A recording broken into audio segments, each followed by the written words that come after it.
এই তারাপীঠ যাব, ব্যাগ ভর্তি মদের বোতল নিয়ে নিয়েছি, বুঝেছেন? ওখানে যাব, একটা হোটেল নিয়ে নেব, তারপর মাকে দর্শন করতে যাব, আর ওখানে কোনো হোটেলে মাংসর অর্ডার দিয়ে দেবো, চুটিয়ে মদ আর মাংস খাবো 1.5 দিন ধরে, বুঝেছেন? তাদের জীবন সম্পর্কে তারা বুঝে উঠতে পারেনি আমি কাকে জন্ম দিচ্ছি, কেন জন্ম দিচ্ছি, আমার এই ছেলেটাকে জন্ম দেওয়ার উদ্দেশ্য কি, আমার স্ত্রীর পেটে একটা সন্তানকে পৃথিবীর বুকে জায়গা দেওয়ার উদ্দেশ্য কি। ম্যাক্সিমাম বাড়িতে দেখবেন পিস্তুত বোনকে বিয়ে করেছে, মামাতো বোনকে বিয়ে করেছে। এই মামাতো বোনকে বিয়ে করা, পিস্তুত বোনকে বিয়ে করা, এটা কিন্তু আজকে রেট চলছে একটা। ঠাকুর রামকৃষ্ণ বলছেন, মানে যার হুঁশ আছে সেটাই মানুষ, ধর্ম যদি না ফুলল তোর সংসারের মাঝে নিত্য কর্মে, বাতিল করে রাখলি তাকে, কি হলো তেমন ধর্মে।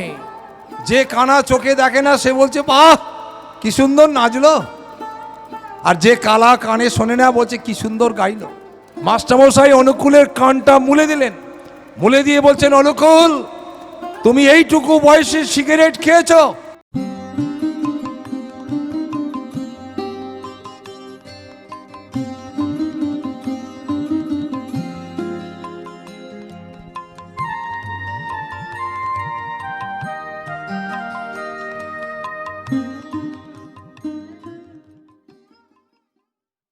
পরম প্রেমময় শ্রী শ্রী ঠাকুর অনুকূল চন্দ্রের রাতুল চরণে আমি আমার প্রণাম নিবেদন করি। আমি মঞ্চে বসে বসে ভাবছিলাম যে নট এ সিঙ্গেল যুবক আর যুব সম্মেলন, তাই পরম প্রেমময় শ্রী শ্রী ঠাকুর অনুকূল চন্দ্রের কথাগুলো আমার শুভঙ্কর দা আপনাদের কাছে বলছিলেন, আমি বসে বসে শুনছিলাম আর বললাম যে এত দামি দামি কথাগুলো মানুষ শুনল না, মানুষকে শোনানো গেল না।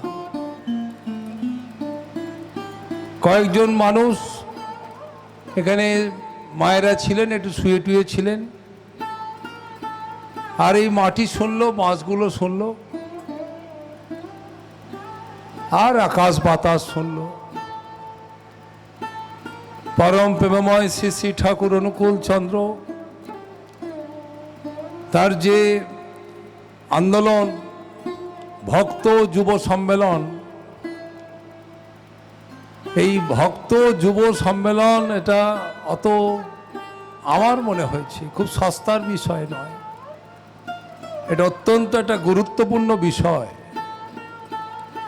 এটাকে যেন তেন প্রকারেণ আপনাদের কাছে বক্তব্য দিয়ে দু চার কথায় শুনিয়ে দিয়ে বুঝিয়ে দিয়ে, আজকে যখন একটু আগেই শুনলেন আমার শুভঙ্করদা বললেন ধর্মের কাছ থেকে মুখ ফিরিয়ে নিয়েছে, তখন আমি বলছি আজকের যুব সমাজ তারা যথেষ্ট ভালো, তারা ধর্ম করছে কিন্তু ধর্মের মানেটা বুঝতে পারেনি। ধর্মের মানেটা বুঝবে কি করে? একদম জন্মগতভাবে। আমি গত 20 তারিখে রাত্রিবেলা নর্থ বেঙ্গল যাচ্ছি, ওখানে আমাদের আশ্রম আছে, শ্রী শ্রী ঠাকুর অনুকূল চন্দ্র সৎসঙ্গের আশ্রম আছে, ওখানে উৎসব ছিল 21 এবং 22 তারিখ। তা আমি 20 তারিখে রাত্রিবেলা পদাতিক এক্সপ্রেসে উঠেছি। ওই ট্রেনে প্রায় ধরুন আমি যে কম্পার্টমেন্টের যে বগিটাতে ছিলাম ওখানে 12 থেকে 14টা একদম এই 19 থেকে 26-এর মধ্যে 12-14 জন ছেলে ছিল। এত নোংরামি করছে ছেলেগুলো এবং এত বদমাইশি করছে ছেলেগুলো, তা সহ্য করা যাচ্ছিল না। কিন্তু কম্পার্টমেন্টে একটি ব্যক্তি নেই যে ওদেরকে থামিয়ে দিতে পারে।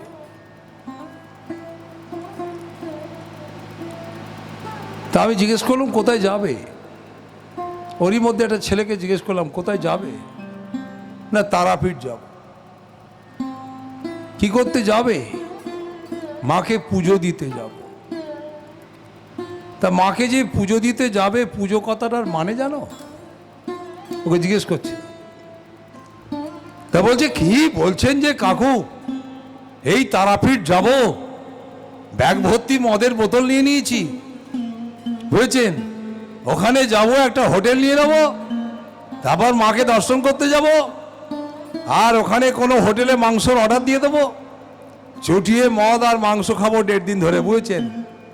যেখানে কাজ করি ওখানে বলে এসছি যে আজকে শুক্রবার দিন চলে যাচ্ছি, আমি আজকে থাকতে পারবো না, একদম সোমবার দিন যদি ঘুম ভাঙে তাহলে আপনার ওখানে ডিউটি যাব। আমি বলবো এও তো ধর্ম করতে যাচ্ছে, সত্যি তো ধর্ম করতে যাচ্ছে মায়ের কাছে। তা পরম প্রেমময় শ্রী শ্রী ঠাকুর অনুকূল চন্দ্র বলছেন, জনম নীতির ব্যভিচারে যায় দেশটি ছাড়ে খারে, 100 রকম ধরে করেও কষ্ট কিন্তু ঠেকানো তারে।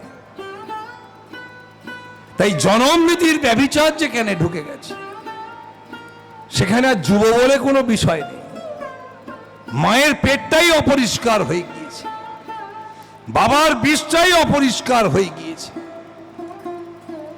তাই আজকে মানুষ অবহেলিত, তাদের জীবন সম্পর্কে তারা বুঝে উঠতে পারেনি। আমি কাকে জন্ম দিচ্ছি, কেন জন্ম দিচ্ছি, আমার এই ছেলেটাকে জন্ম দেওয়ার উদ্দেশ্য কি, আমার স্ত্রীর পেটে একটা সন্তানকে পৃথিবীর বুকে জায়গা দেওয়ার উদ্দেশ্য কি। ঠিক যে কথার জন্যে স্বামীজিকে হাওড়ার আটপুরের জঙ্গলে লুকিয়ে থাকতে হয়েছিল, তিনি বলেছিলেন তোমরা বিবাহ করিবে, তোমরা কি বুঝিয়াছো যে তোমাদের বিবাহটা ঠিক হইয়াছে কি হয় নাই, তোমরা সন্তান উৎপাদন করবে, তোমাদের এই অযোগ্য বিবাহ থেকে যে সন্তান এই পৃথিবীর বুকে দেবে, সেই সন্তান দেশদ্রোহী হবে, রাষ্ট্রদ্রোহী হবে। কে তোমাদের অধিকার দিয়েছে এমনতর দেশদ্রোহী সন্তানদের জন্ম দেওয়ার? তোমাদের গর্ভকর্তন করে দেওয়া উচিত। ভারতীয় নারী, স্বামী বিবেকানন্দের লেখা। আজকের ভারতীয় নারী বইটা বেরোয়, বেলুড় মঠ থেকে বেরোয়, কিন্তু এই কথাটিকে কিন্তু কেটে দেওয়া হয়েছে। কেন? সেদিন ইউনিভার্সিটির ছাত্র এবং যুবক মণ্ডলী, যুবতী মণ্ডলী, তারা নরেন্দ্রনাথ দত্তকে তাড়া করেছিল এই কথাটির জন্য। কেন? আমাদের যাকে ভালো লেগেছে আমরা তাকে বিবাহ করব, সন্তান উৎপাদন করব। আপনাকে কে অধিকার দিয়েছে আমাদের এই ব্যক্তিগত জীবনের প্রতি আঘাত দেওয়ার? আপনি বলেছেন গর্ভকর্তন করে দেওয়া উচিত। স্বামীজি সেদিন বুঝেছিলেন এই বিবাহ বিজ্ঞান দিয়ে একদিন যে যুবমণ্ডলী তৈরি হবে, একদিন যে সমাজ তৈরি হবে, তারা দেশদ্রোহী তৈরি হবে। আর শ্রী ঠাকুর অনুকূল চন্দ্র বলছেন দেশদ্রোহী তৈরি হয় মায়ের পেটে। পরম প্রেমময় শ্রী ঠাকুর অনুকূল চন্দ্র এসে কি বললেন? ঠিক যে কথা তিনি নেতাজি সুভাষচন্দ্র বোসকে বলেছিলেন, আগামী 50 বছরের মধ্যে ভালো ভালো বিবাহগুলো ঠিক করে দেন। আজকের যে স্বাধীনতা আনবার জন্য ছটফট করছেন, এই স্বাধীনতাকে রক্ষা করতে পারবেন না। একদিন ভালো ভালো সন্তানের প্রয়োজন, যারা এই দেশকে রক্ষা করবে, এই দেশমাতৃকাকে রক্ষা করবে, এই দেশের মাটিকে রক্ষা করবে।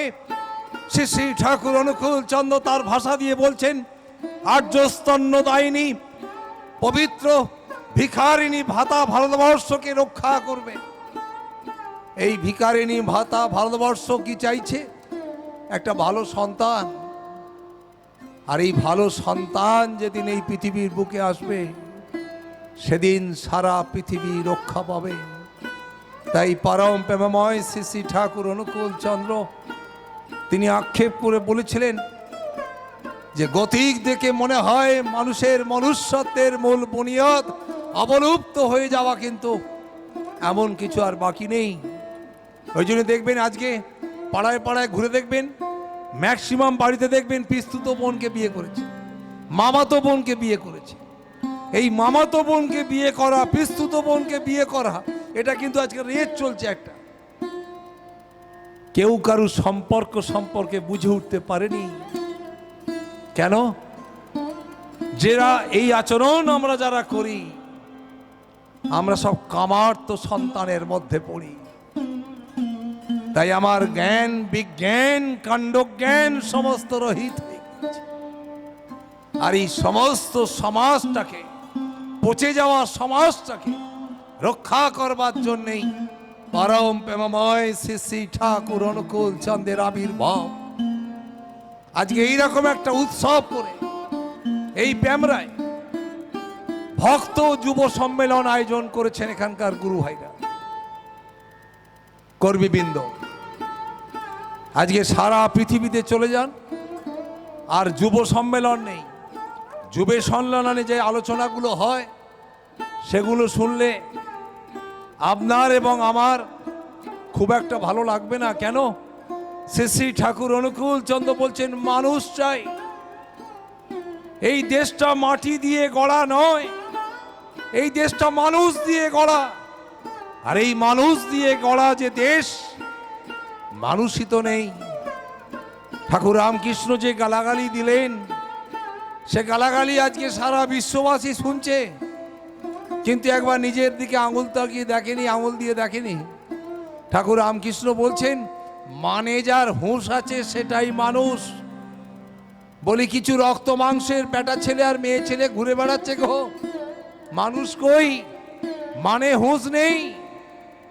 আর এই মানে হুঁশ দেবার জন্যেই যুগপুরুষোত্তম শ্রী শ্রী ঠাকুর অনুকূল চন্দ্রের আবির্ভাব। যিনি এসে কি বললেন? আবার নবীন জীবন দেবার জন্য তিনি এসে কি বললেন? তিনি এসে বললেন যে এরই মধ্যে রয়েছে ধর্ম লুকিয়ে। ধর্ম যদি না ফুলল তোর সংসারের মাঝে নিত্য কর্মে বাতিল করে রাখলি তাকে, কি হলো তেমন ধর্মে। আমরা সবাই ধার্মিক, ধর্ম আমরা সবাই করছি, নিশ্চয়ই ধর্ম আমরা করি, কিন্তু শ্রী শ্রী ঠাকুর অনুকূল চন্দ্র বলছেন ধর্ম মানে কি তা আমার বোঝা হলো না। উদর পিণ্ডি বুদর ঘাড়ে চাপিয়ে দিয়ে গেল। এক ভদ্রলোক ভালো কীর্তন করে, জানেন? তা ভদ্রলোক ভালো কীর্তন করে, তা তিনি বেশ পাড়ায় পাড়ায়, গ্রামে গ্রামে, গঞ্জে গঞ্জে, শহরে শহরে কীর্তন করে করে বেড়ান। এখন তিনি প্রায় 17-18 দিন চলে যাবেন এরকম একটা প্রোগ্রামে। তার ওই সম্প্রদায়কে নিয়ে দুটো খোল, হারমোনিয়াম, দোয়ারকি, করতাল সব নিয়ে তিনি দল নিয়ে যাবেন কীর্তন করতে।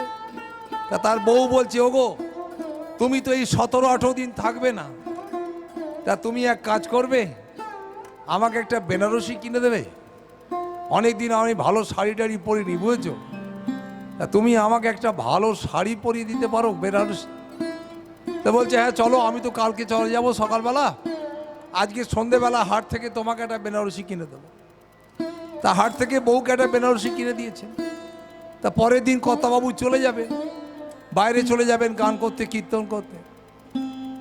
তখন তার গিন্নি বলছে কিছু পয়সা কড়ি দাও না, কদিন বাপের বাড়ি থেকে একটু ঘুরে আসি।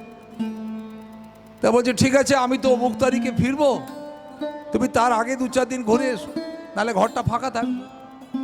এবারে গিন্নিমা আস্তে আস্তে ভাবছেন আবার তো স্বামীর ফেরার সময় হয়ে গেল, তা একটু বাপের বাড়ি থেকে ঘুরে আসে। তা স্বামীর কিনে দেওয়া এই বেনারসিটা পরে ও বাপের বাড়ি গেছে। তা বাপের বাড়িতে গিয়ে এবারে ওখানে শাড়িটা ছেড়ে রেখে দিয়েছে। তা মায়ের কাপড় টাপড় পরে এবার আর পুরো কাপড় পরে চালাচ্ছে। তা যেদিন স্বামী নিতে আসবে সেদিন ওই বেনারসি কাপড়টা আনলায় রেখে দিয়ে মাকে বলছে, মা আমি একটু পাড়ায় পাড়ায় কাকিমা জেঠিমাদের সঙ্গে দেখা করে আসি, কেন একটু পরই তো তোমার জামাই আসবে, আমাকে নিয়ে চলে যাবে, তা আমি একটু ঘুরে আসি। তা মেয়ে তিনি আশপাশের লোকের সঙ্গে একটু দেখা টাকা করতে গেছেন, কাকিমা জেঠিমাদের সঙ্গে পুরনো সব রয়েছে আত্মীয়, চলে যাবে শ্বশুর বাড়ি। এদিকে শাশুড়ি মা তিনি ভাবছেন আজ থেকে 50 বছর আগে বেনারসি পরেছিল, তা মেয়ে তো চলে যাবে শ্বশুর বাড়ি, মেয়ের বেনারসিটা পরে একটু আয়নার সামনে দাঁড়িয়ে দেখি আমাকে কিরম লাগে। এবার তিনি শাশুড়ি বেনারসিটা ভালো করে পরেছে, পরে টোরে এবার আয়নার সামনে দাঁড়িয়ে তিনি নিজেকে দেখছেন। এখন এই সময় জামাই এসে হাজির। এখন জামাই তো আর বুঝতে পারছেন না ওটা আমার বউ না শাশুড়ি, ও তো পেছন দিক থেকে এসে জাপটে ধরেছে। আর যেই মুহূর্তে জাপটে ধরেছে তখন বলছে, বাবা আমি তোমার গিন্নি নয়। বলছে, মা আমি খুব লজ্জা পেয়ে গেছি। এখন শাশুড়িও লজ্জা পেয়ে গেছে, বাঁ দিক দিয়ে তিনি হাওয়া, আবার জামাই খুব লজ্জা পেয়ে গেছে, ও ডান দিক দিয়ে হাওয়া, দুজন দুদিকে চলে গেছে। এদিকে মেয়ে ফিরে এসে দেখছে যে মাও নেই আর জামাইও এখনো আসে। এবার তো খুঁজতে বেরিয়েছে মাকে, খুঁজে পাচ্ছে না। তখন গিয়ে দেখছে মা একটা জঙ্গলে বসে আছে। তা মাকে বলছে, কি গো এরকম কি ব্যাপার? আরে তুমি চলো। বলছে যে আরে না দেখ না, এরকম লজ্জায় পড়ে গেছি, জামাই এসে আমাকেই জাপটে ধরেছে, আমি তো শাড়িটা পরেছি বলে জামাই বুঝতে পারেনি। তা বলছে, মা এটা এমন কিছু ব্যাপার নয়, চলো তুমি বাড়ি। এবারে বাড়ি এসেছে, শাড়িটা ছেড়ে দিয়েছে। এবার শাড়িটা ছেড়ে দেওয়ার পর এবার মেয়েটি পরে নিয়েছে শাড়িটি। এবার জামাই ভাবছে সন্ধে হতে যাচ্ছে, কখন আর শ্বশুরবাড়ি যাব, কখন আর গিন্নিকে নিয়ে যাব। এবার মঞ্চ ফিরি আস্তে আস্তে। এবার জামাই ফিরছে, আর ফিরতে ফিরতে মনে মনে ভাবছে শাশুড়িকে যখন জড়িয়েই ধরেছিলাম, গিয়ে বঞ্চ পায়ে পড়ে ক্ষমা চেয়ে নেব। এবার সন্ধেবেলা যখন ফিরছে তখন গিন্নি বেনারসি পরে দাঁড়িয়ে আছে। এবার জামাই বাবাজি আর মুখের দিকে তাকায়নি, সোজা এসে একবারে ঢিপ করে ওই পায়ের ওপর পড়ে বলছে, মা আমি আপনাকে জড়িয়ে ধরেছিলাম, ক্ষমা করুন মা, আর কোনোদিন হবে না। বলছে, আমি নয় গো, এটা আমি মা নয়। এবার শাশুড়ি রান্নাঘর থেকে বলছে, বাবা ওটা তোমার বউ। মূল বিষয়টা হচ্ছে উদরপিণ্ডি বুদর ঘাড়ে চাপিয়ে ফেলা। বলছে আজকে সমাজ চলছে, উদরপিণ্ডি বুদর ঘাড়ে চেপে গেছে। তাই পরম প্রেমময় শ্রী ঠাকুর অনুকূল চন্দ্র বলছেন, কানা বলে নাচছে ভালো, কালা বলে গাইছে ভালো। যে কানা চোখে দেখে না সে বলছে বাহ কি সুন্দর নাচলো, আর যে কালা কানে শোনে না বলছে কি সুন্দর গাইলো। এই কানার কালার দেশে পরম প্রেমময় শ্রী ঠাকুর অনুকূল চন্দ্র এসে তিনি নবীন আন্দোলন করেছেন। যুব সম্প্রদায়ের জন্য নয়, সারা বিশ্ববাসীর জন্য আন্দোলন করেছেন। মায়ের পেট থেকে আন্দোলন করেছেন, জীবনটাকে নতুন করে গড়ে দেওয়ার জন্য, আবার এই ঋষি ভারতবর্ষকে গড়ে দেওয়ার জন্য। এই ঋষির তুল্য এমনতর দেশ ভারতবর্ষ, তাকে রক্ষা করবার জন্য এই শ্রী ঠাকুর অনুকূল চন্দ্রের আবির্ভাব। আজকে যুব সম্প্রদায়ের কথা বললে তাদের তো দোষ নেই, জন্মেই তো মহাপাপ, জন্মের সময় তো তার জীবনের সমস্ত কিছু তছনছ, সে আর নতুন করে কি শিখবে? তাই পরম দয়াল শ্রী ঠাকুর অনুকূল চন্দ্র ভয়ঙ্কর বাণী দিয়েছেন একটা, যা আমার জন্য দিয়েছেন। শিখলি যে তুই কত শত, বোধ তো কিছুই হলো না, স্মৃতির বলদ হলি শুধু, এক মুঠো ভাত জুড়ল না। লেখাপড়ায় দড় হলেই শিক্ষা তারে কয় না, অভ্যাস ব্যবহার সহজ জ্ঞান নইলে শিক্ষা হয় না। তাই অভ্যাস ব্যবহার সহজ জ্ঞান করে দেবে কে? বাবা এবং মা। তাই আমি পরশুদিন আমার ছেলেকে ফোন করে বলতে পারি, আজকে সকালবেলা নাম ধ্যান করেছ, প্রার্থনা করেছ? ও টেলিফোনটা ধরে করছে, যখন করছে এলো মাকে ফোনটা দাও। মাকে ফোনটা দেবার পর ওর মাকে বললাম, আজকে এক বেলার খাওয়া কিন্তু বন্ধ। কেন? আজকে সকালবেলা প্রার্থনার পরে নাম ধ্যান হয়নি তোমার ছেলের। শ্রী ঠাকুর অনুকূল চন্দ্র কি বলছেন? আধো কথার সময় হতে করে করিয়ে যা শেখাবি, সেটি হবে মোক্ষম ছেলের, হিসেবে চল নয় পস্তাবি। আজকে যুবক বৃন্দ দায়ী না, দায়ী কিন্তু আমার বাবা, আমার মা, যিনি আমায় ছোট্টবেলায় শিখিয়েছিলেন ইনি তোমার গুরু, একে প্রণাম করো, প্রার্থনা করো, এর কাছে গিয়ে আমন করে নতুন করে জীবনটিকে তৈরি করো। যিনি তোমার জীবনকে গড়ে দিতে পারেন। আমি পারবো না, আমার পক্ষে সম্ভব নয়। যে আমার মা পারেননি, যে আমার বাবা পারতেন না, তা আমার গুরু শ্রী শ্রী ঠাকুর অনুকূল চন্দ্রের দীক্ষা গ্রহণ করে আমাদের জীবনগুলোকে তিনি বদলে দিয়েছেন। তাই আজকের সারা বিশ্বের বুকে নবীনতম আন্দোলন করলেন পরম প্রেমময় শ্রী শ্রী ঠাকুর অনুকূল চন্দ্র। একটা মানুষের জীবন গড়ার জন্য এই সৎ দীক্ষা পুরুষোত্তম শ্রী শ্রী ঠাকুর অনুকূল চন্দ্রের দীক্ষা বাদ দিয়ে সম্ভব নয়। আজকে পুরুষোত্তম শ্রী শ্রী ঠাকুর অনুকূল চন্দ্রই আবার নতুন করে আমার এবং আপনার এই মরা গাঙে তিনি কেমন করে ফুল ফুটিয়েছেন। আমাদের এই মরা মৃত বাগানে তিনি আবার কেমন করে তার এই দীক্ষা মন্ত্রের মধ্যে তিনি আমাদের মৃত সঞ্জীবনী সঞ্চার করেছেন, করে তিনি আমাদের জীবনগুলিকে নবীন জীবন দান করেছেন। সেই তার সঙ্গে যোগযুক্ত না হলে যুব সমাজ কখনো দাঁড়াবে না, এই সমাজ কখনো টিকবে না। আজকে কেউ কারুর নয়, আজকে আমরা কেউ কারুর প্রতি প্রীতি দিতে পারছি না। আমরা কিন্তু সবাই ভাবছি আমি ভালো থাকবো, আর একজন ভালো থাকার কথা আমার ভাবার কোনো কারণ নেই, আর একজনের ভালো মন্দ ভাববার আমার সময় নেই। আপনি বাঁচলে বাপের নাম, আমি বোধহয় ভালো থাকবো। ভগবান শ্রীকৃষ্ণ বলছেন এ মানুষ জানে না যে আর কিছুদিন পরে যখন চোখ বুঝবে তখন কিন্তু তোমার কি থাকবে, সব তো পড়ে থাকবে এখানেই। কি রেখে গেলে তুমি? তোমার কীর্তি। তাই আমার জীবনের কীর্তিকে আমি যদি এই পৃথিবীর বুকে রেখে যেতে চাই, তাই আজকে যে সব সমাজগুলো পচে গিয়েছে, আজকে যে সমাজগুলো নষ্ট হয়ে গেল, এদের জন্য যে মানুষগুলো দায়ী তারা আজকে নেই, কিন্তু সমাজটাকে আজকে কিন্তু ক্ষতবিক্ষত করে দিয়ে গেছে। সেই এমনতর ক্ষতবিক্ষত সমাজটিকে উদ্ধার করবার জন্যেই পরম প্রেমময় শ্রী শ্রী ঠাকুর অনুকূল চন্দ্রের আবির্ভাব। আজকে যারা যুবক, আজকে যারা যুবক মণ্ডলী, আজকে যারা যুবক বৃন্দ, তাদের প্রতি প্রত্যেকের কাছে আমার নিবেদন, আজকে একবার তুমি আয়নার সামনে দাঁড়িয়ে দেখো, তুমি তোমাকেই প্রশ্ন করো। আয়নার সামনে দাঁড়িয়ে তুমি তোমাকে প্রশ্ন করো, তুমি এই জীবনটা নিয়ে কি করবে? এই জীবন তোমার কি জন্যে? এই জীবনটা তুমি কি উপভোগ করবে? কার কাছে উপস্থাপনা করবে? একবার ভালো করে ভেবে দেখো। উত্তর তোমার হাতে নেই, তাই উত্তর যার সামনে লুকিয়ে আছে। আমার জীবনের উত্তর যিনি জানেন, আমার জীবনের সবটুকু যিনি জানেন, আমাদের সবার জীবনের মালিক যিনি পরম প্রেমময় শ্রী শ্রী ঠাকুর অনুকূল চন্দ্র, যিনি জীবনে কখনো মিথ্যে বলেননি। ছোট্ট 5 বছর বয়স শ্রী শ্রী ঠাকুর অনুকূল চন্দ্র, আর এই 5 বছর বয়সের অনুকূল তিনি সিগারেট খেয়েছেন। মাস্টারমশাই জানতে পেরেছেন অনুকূল সিগারেট খেয়েছেন। অনুকূলকে জিজ্ঞেস করছেন, অনুকূল তুমি সিগারেট খেয়েছো? বলছে হ্যাঁ মাস্টারমশাই খেয়েছি। কোত্থেকে পেলে?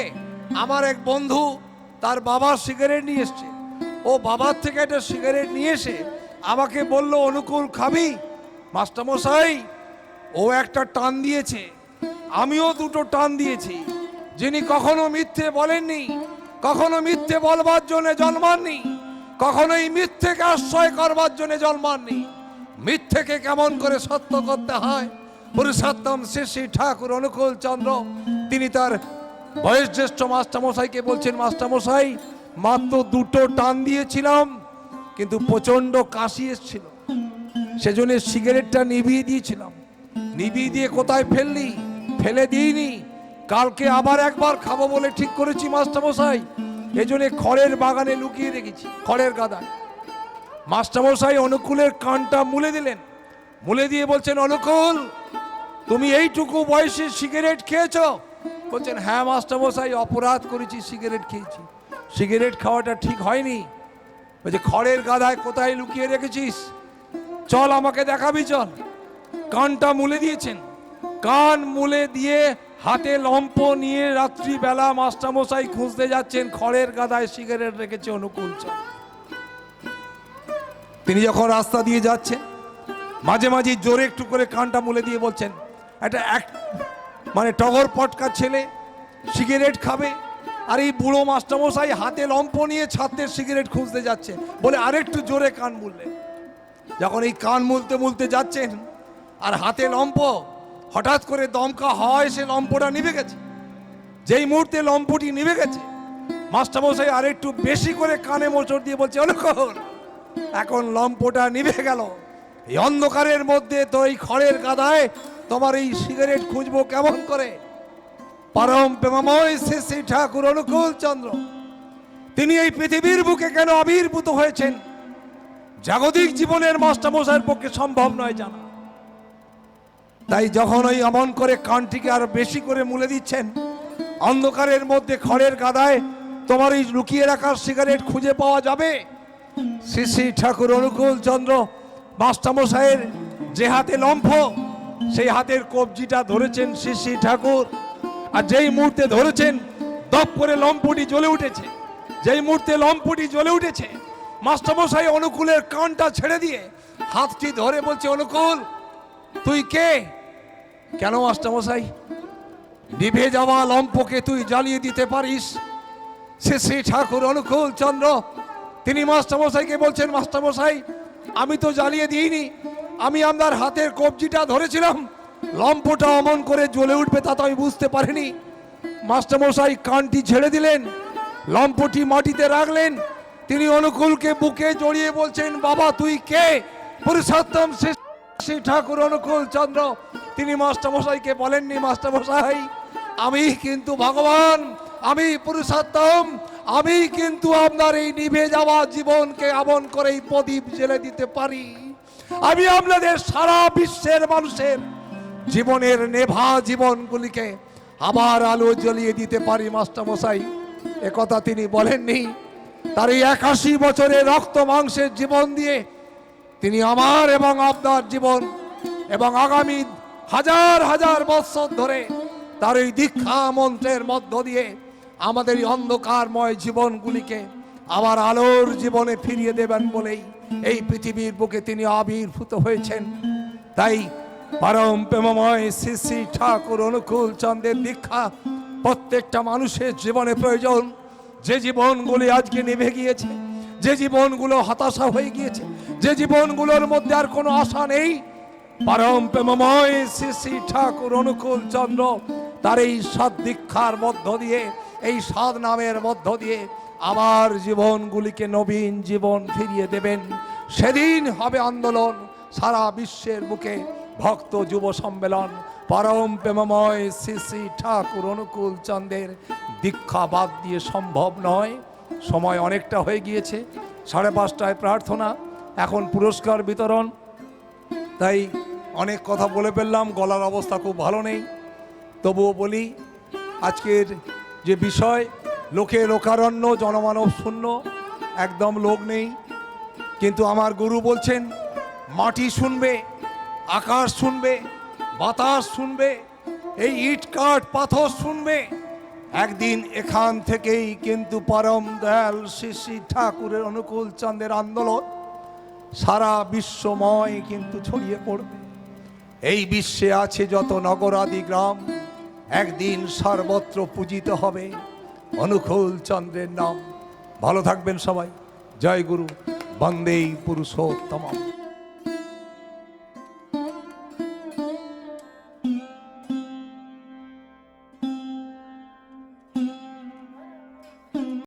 এই তারাপীঠ যাব, ব্যাগ ভর্তি মদের বোতল নিয়ে নিয়েছি, বুঝেছেন? ওখানে যাব, একটা হোটেল নিয়ে নেবো, তারপর মাকে দর্শন করতে যাব, আর ওখানে কোনো হোটেলে মাংসর অর্ডার দিয়ে দেবো, চুটিয়ে মদ আর মাংস খাবো 1.5 দিন ধরে, বুঝেছেন? তাদের জীবন সম্পর্কে তারা বুঝে উঠতে পারেনি আমি কাকে জন্ম দিচ্ছি, কেন জন্ম দিচ্ছি, আমার এই ছেলেটাকে জন্ম দেওয়ার উদ্দেশ্য কি, আমার স্ত্রীর পেটে একটা সন্তানকে পৃথিবীর বুকে জায়গা দেওয়ার উদ্দেশ্য কি? ম্যাক্সিমাম বাড়িতে দেখবেন পিস্তুত বোনকে বিয়ে করেছে, মামাতো বোনকে বিয়ে করেছে। এই মামাতো বোনকে বিয়ে করা, পিস্তুত বোনকে বিয়ে করা, এটা কিন্তু আজকে রেট চলছে একটা। ঠাকুর রামকৃষ্ণ বলছেন, মানে যার হুঁশ আছে সেটাই মানুষ। ধর্ম যদি না ফুলল তোর সংসারের মাঝে নিত্য কর্মে, বাতিল করে রাখলি তাকে, কি হলো তেমন ধর্মে। যে কানা চোখে দেখে না সে বলছে বাহ কি সুন্দর নাচলো, আর যে কালা কানে শোনে না বলছে কি সুন্দর গাইলো।